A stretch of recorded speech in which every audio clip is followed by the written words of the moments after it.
Welcome to the Bucher and Friends podcast, co-starring 10-year NFL veteran and Super Bowl champion, Will Blackmon. Manning from the end zone. He throws, and a deflect away, and it is picked off by Will Blackmon, the former Giant. Tim Dwight watches it hit, bounces, picks it up at the 10, slips a defender, fumbles the football, it's up for grabs, it's covered in the end zone by Will Blackmon for a Green Bay touchdown! And now, here is your host, Let's send it over to Rick Bucher. Rick Bucher.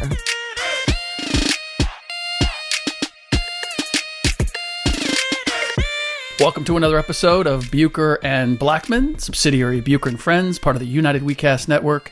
I'm Rick Bucher. You can see me on FS1, you can read me on Bleacher Report, and you can follow me on Twitter at Rick Bucher.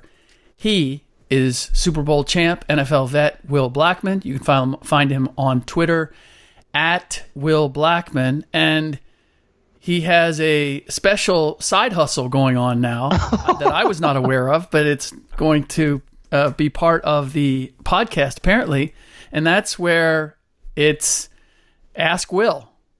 Ask Will. This is not a side hustle. It's not? This is just something that's making, interactive. Okay. So yeah, I asked people on Twitter. Once again, my Twitter's at Will Blackmon.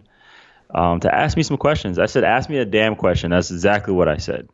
So I'm going to go through here and look at a couple things. So right here I have Tito S. Valdez. Okay. He is from Arizona, and apparently he's a Packer owner. You know how they're owned by the people. Mm-hmm. His question is, what's your favorite Lambeau Field memory? I will say probably my first game.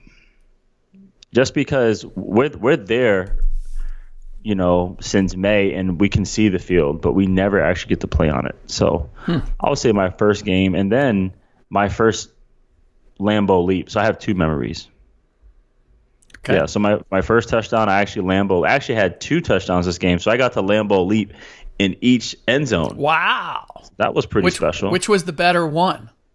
Definitely the first one, because it was a punt return to the house against my college roommate, and my best friend was there who's a Raiders fan. So, okay. Is there a particular place that you go? Like, where do you decide where you're going to leap, and are you targeting someone in particular? Like, you don't see anyone. So, okay, boom. I get the return, score, run through, and literally the closest area. Okay. That's it.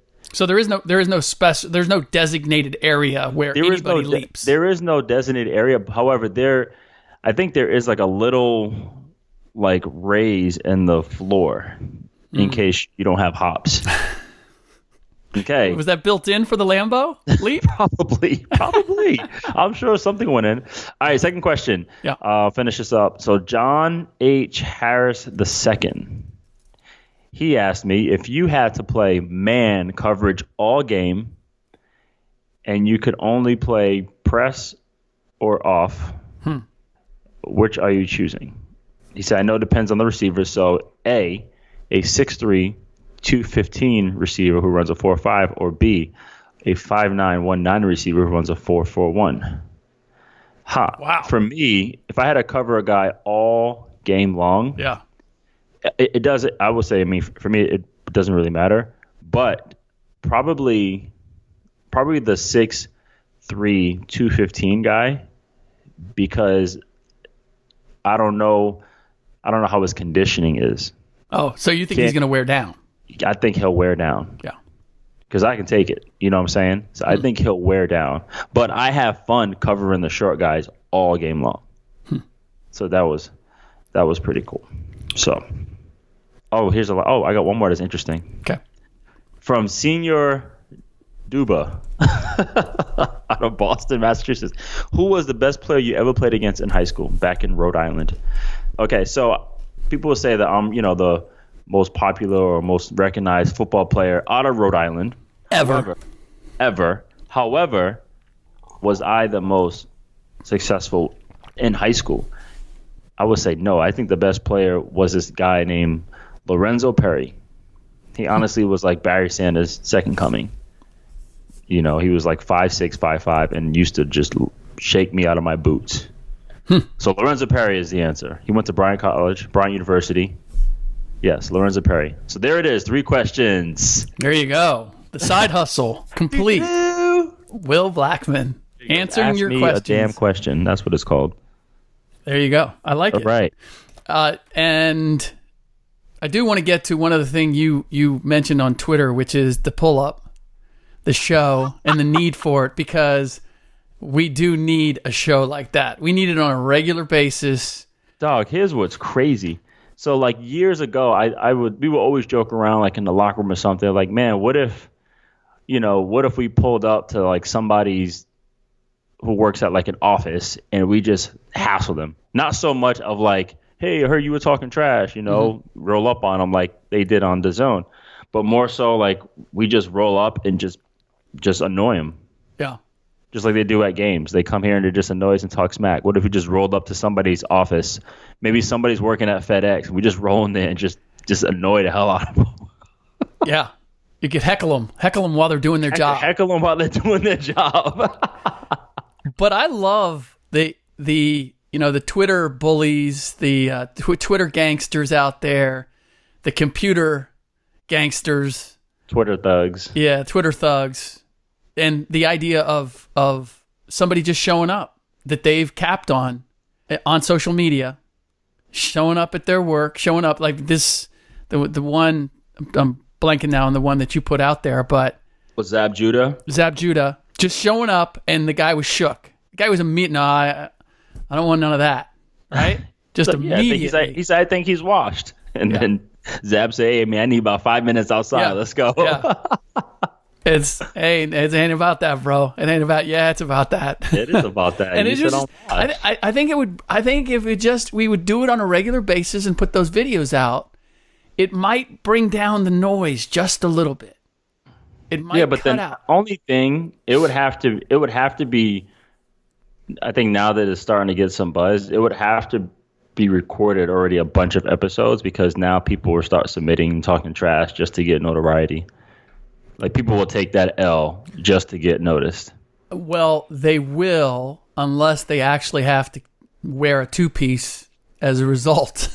Well, they can also bring back one of my favorite shows of all time was Bully Beatdown. You ever seen Bully Beatdown? No.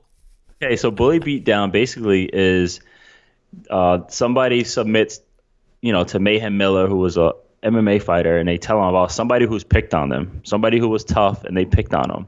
Oh, wow. So if they thought they were tough, they had to come to this show, Bully Beatdown, and fight. And not only fight, but fight a real MMA fighter or a real boxer. Dude, this is a lawsuit waiting to happen. Oh, it already happened, though. It was already a show. I'm sure they signed everything. I mean, they were going there with like real fighters, and they would get straight demolished. Wow. Knocked out and everything, dude. It was reckless. Wow. Yeah, it was like, hey, you're such a bully. Pick on somebody your own size. All right. So in line with this, before we get, and we're going to talk about Kevin Durant, possibility of him playing in Game 5 or suddenly being listed as questionable and working out with the team, etc. But before we get to that, I have to share with you very quickly my experience today, where my faith in mankind was, if not destroyed, certainly severely diminished at the beginning of the day. So I'm pulling out of a gas station. I live on the coast here in California. Big money. It's extremely hot. And so everybody comes to the coast. Everybody comes to my part of the world. From Big money. All over the Bay Area. Rich. And Bucher. I am looking to pull out of a gas station this morning, and there's a space where they keep clear so that people can get in and out of the gas station if traffic is backed up or whatever. So there's this clear space, and I'm the first one to pull out of the gas station onto the road, and there's a number of cars lined up behind the keep clear section, and the light turns green. So I kind of look and make eye contact with the guy who is on the far side of the keep clear to see if he's going to let me pull out and go. Not only does he not let me pull out, but he gives me the finger as he goes by, staring at me. gives me the finger. And I'm thinking, dude, okay, it's one thing if you're not going to let me in. That's, whatever. You're in a hurry. It's a Sunday morning. Who knows where you're hurrying off to or whatever. You don't want to do the courteous thing. Fine.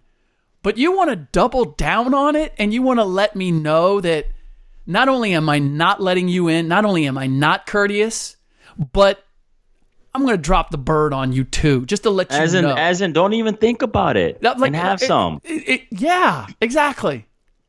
Now, if I had done something to warrant some kind of exchange, or like if I tried to bogart it and I tried to roll out there, like I'm going to take it from you. Okay, maybe. Would have instigated something. There was none of that. So, really disappointed in the way the day started.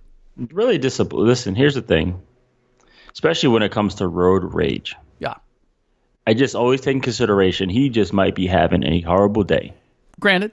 That's what I do. Yeah. That's it. No, and that's a good way to approach it. That's the only way to approach it. It was 10 o'clock in the morning on a Sunday on a beautiful day. Exactly. The Lord's Day. Bucher Day? So, all right. So that's where my day started.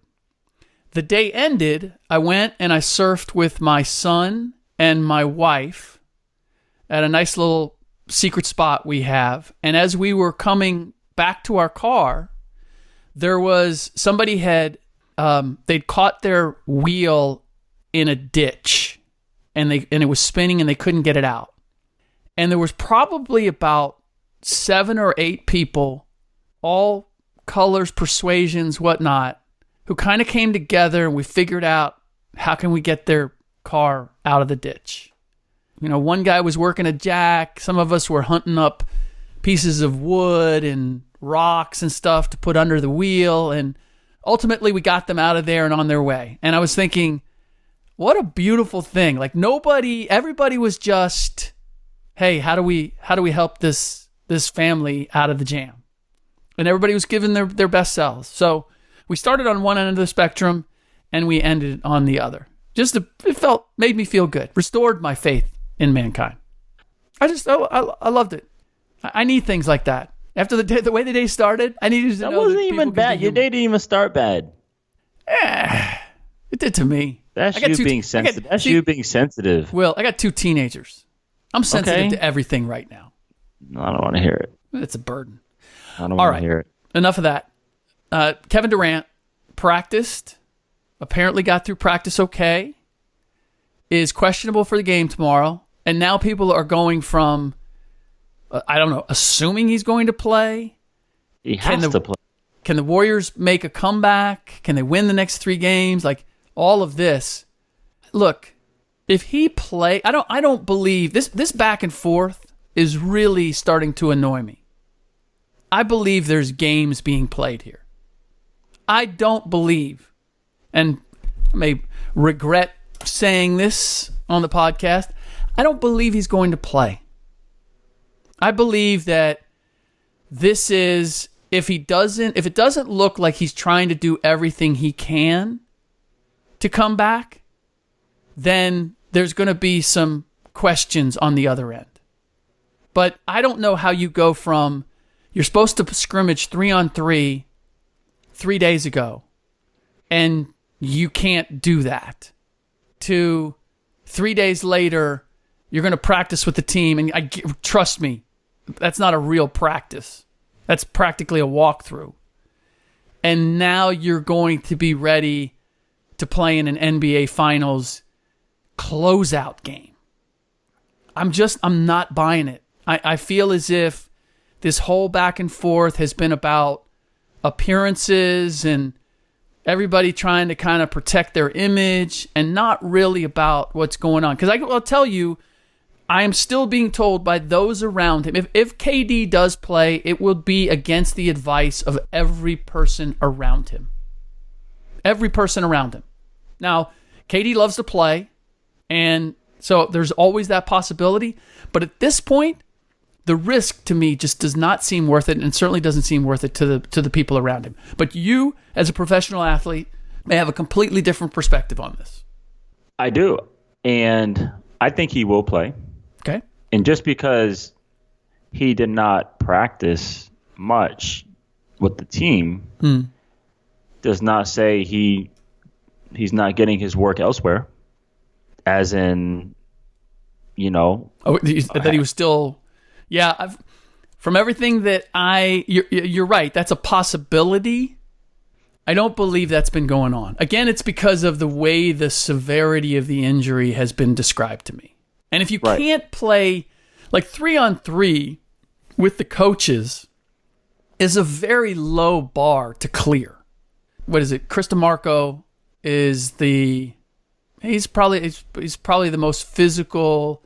But he was in the cue ball, Kevin Durant's documentary on the basketball players in San Quentin and the G League. One of the guys actually got a G League tryout with the Warriors, but a number of the front office staff went in and played the San Quentin team. It was part of the movie, and Chris DeMarco was there and had like 35 and 20. I mean, he dominated. So he would be the best of the coaches that would play in this 3-on-3, but it would really just be a matter of, it's a glorified shooting drill.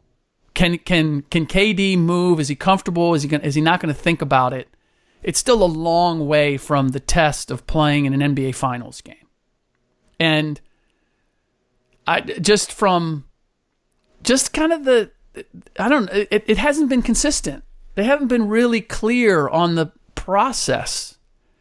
And I believe that's in part because, one, they're not sure, they don't know, and two, they didn't want Toronto to have any advantages by knowing exactly what's going on. They like keeping Toronto off balance in terms of whether he's going to play or he's not going to play. I will tell you this.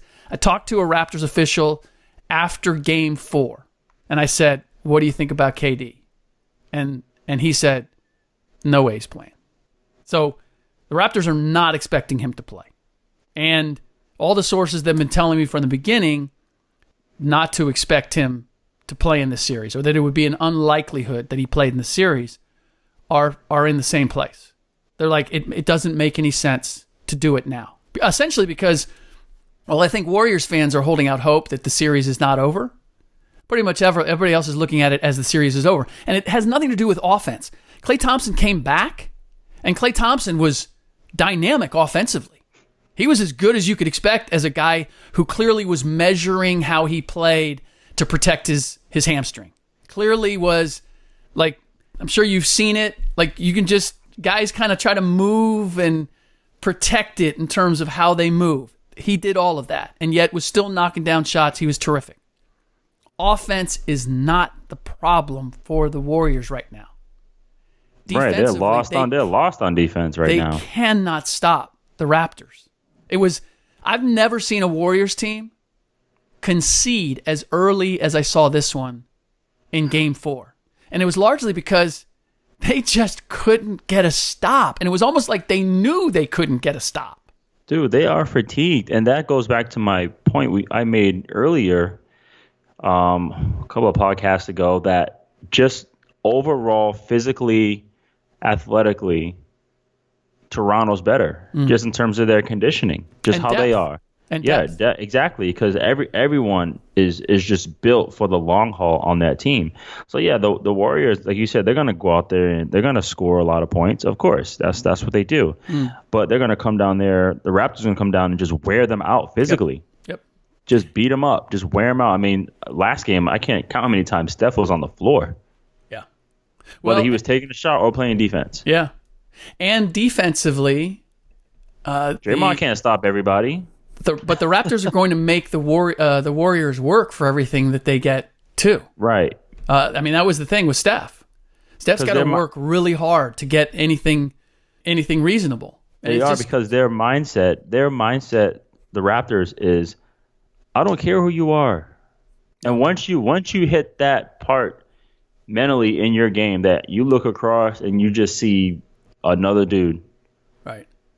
Everybody is like that. Everybody on the Raptors right now looks across and they just see another dude. It is what it is. Now, I will say this. This is what it was disappointing to me about And I've been talking about how Oracle is not Oracle anymore. The fans have gotten spoiled. And I've seen it with other fan bases. The Lakers fans have been spoiled. Bulls fans, Chicago Bulls fans, spoiled. There's a point where the switch is turned, where fans show up and they feel like we need to give energy to the team. We need to lift them up. Right. And then when the team becomes really good and the tickets get more expensive and there's a different kind of clientele there, then it becomes waiting for the team to get the crowd excited, to light up the crowd. That's where the Warriors fans are now. It was they had a little bit of a retro feel in Game 4, in that there was Warriors chants unsolicited early on. But at the end, it was really disappointing, Will, and this is why. Because this was very possibly the last game ever played at Oracle Arena. And very possibly... It is the last game. You think so? Yeah. Game 5, it's done. Doesn't it's matter whether KD plays or not. It's a wrap. It's like wishful thinking. I hope KD plays, and I hope there's something magical that happens, but I just don't see it. Yeah. Especially, you know what, too, karma-wise, ever since the incident with Kyle Lowry, it was kind of like that was it, bro. Yeah. Bombs, I didn't mean to cut you off. Sorry, you were saying the fans and Oracle. It feels like everything's rolling the wrong way. Joe Lacob's wife ticks off the Beehive with Beyonce, and the part owner decides to get investor, aggro. The investor. Yeah, the investor. Yeah. In any event, what disappointed me is, so it's very likely the last game, and very likely the end of this great run by this Warriors team, this phenomenal run of 5 NBA Finals appearances, 3 championships. I mean, that's a hell of a run. That qualifies as dynasty. No matter what happens, they lose tomorrow night, Monday night. It doesn't matter. And the crowd did not do anything to recognize that. The crowd was leaving. They just went home? With 2-3 minutes left. You know the crowd that stayed around with the Toronto Raptors crowd? They were lit. They were they sang the Canadian national anthem. They were chanting "Let's go Raptors." They were lit. And I would have expected a Warriors crowd there that would have applauded until they got a curtain call from the Warriors players. Reminds me a little bit of the A's when they made a great second half run. They were in last place midway through the season, made a great second half run, made it to the playoffs. I think lost to the Yankees, but ultimately, when it was all said and done, the crowd made the players come back out on the field, and the two appreciated each other. There was a great exchange, and that's what the Warriors deserved. And that's what the Warriors fans should have been cognizant enough to provide. If nothing else, give them a great, a resounding applause to send them to Toronto and come up with some chant about "we want 6." Something to say we're still behind you. That wasn't what we got.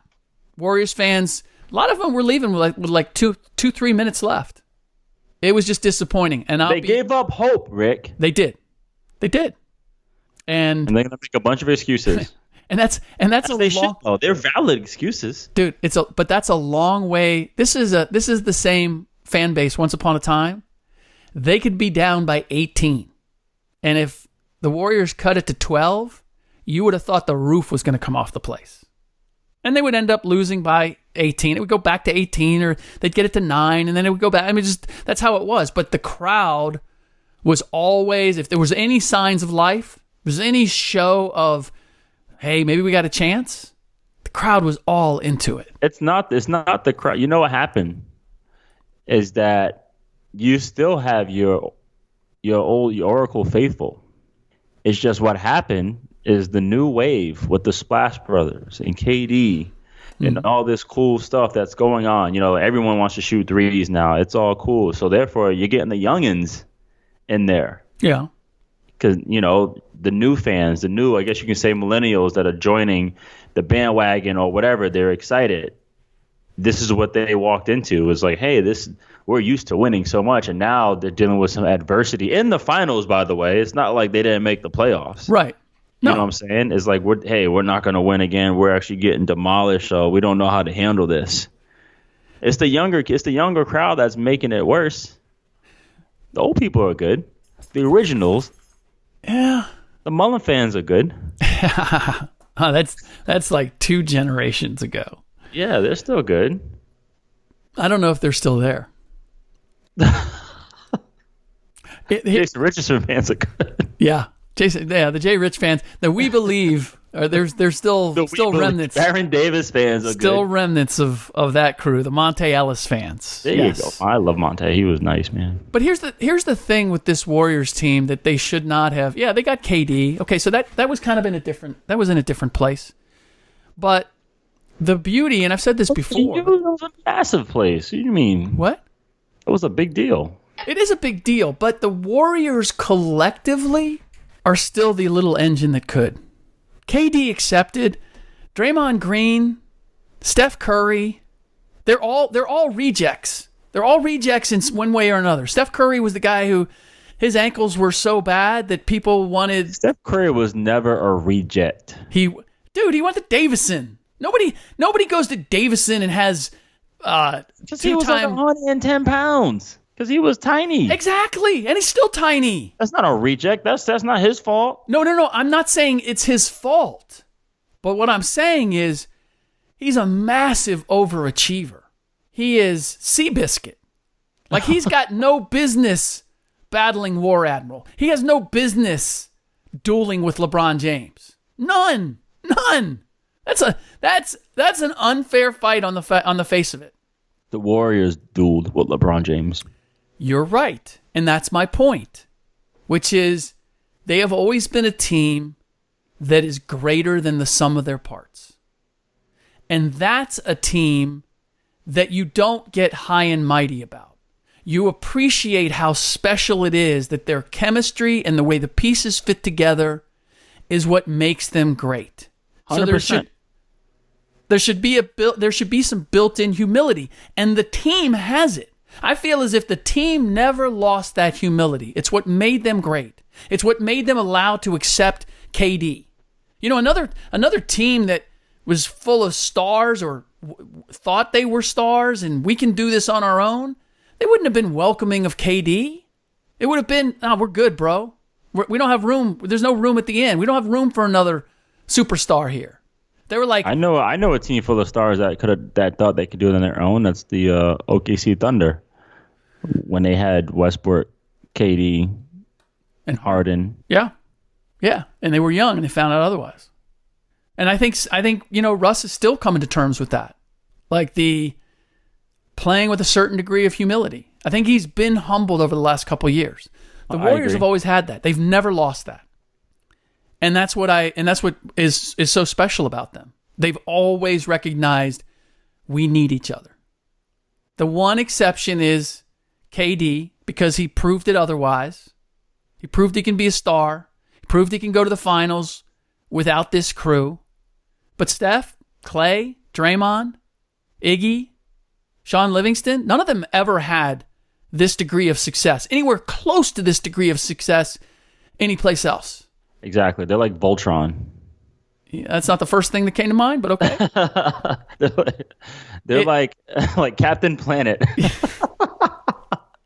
No, it's funny because when we would have like basketball debates in the locker room, I would always say, you cannot, like, it's so, underlook what LeBron can do. Like, if LeBron and Steph switch places, yeah, Cleveland's not going far. Right. At all. Well, now here's the thing. There's always, the difficulty is building a team around Steph, you build a completely different team than you build around LeBron. You do, but I just meant that team in general. But yes, and LeBron is easier to build around. you can get cheaper parts and make it work around LeBron. Yeah, get items off the market, black market. Exactly. You have to get the right ones. You have to be a shrewd shopper. But if you get the right ones, you can get the right ones, and you can get them at a discount. If you get the right veterans, you get the right skill sets, then you're okay. And Steph, you need more than that, which they were lucky enough to put together. The difference is Steph's 45 it will cut you, it will hurt you. It's difficult to stop. But LeBron's 45 is draining. He will wear you out, and he's coming down the court physical, fast, all the time. Fair.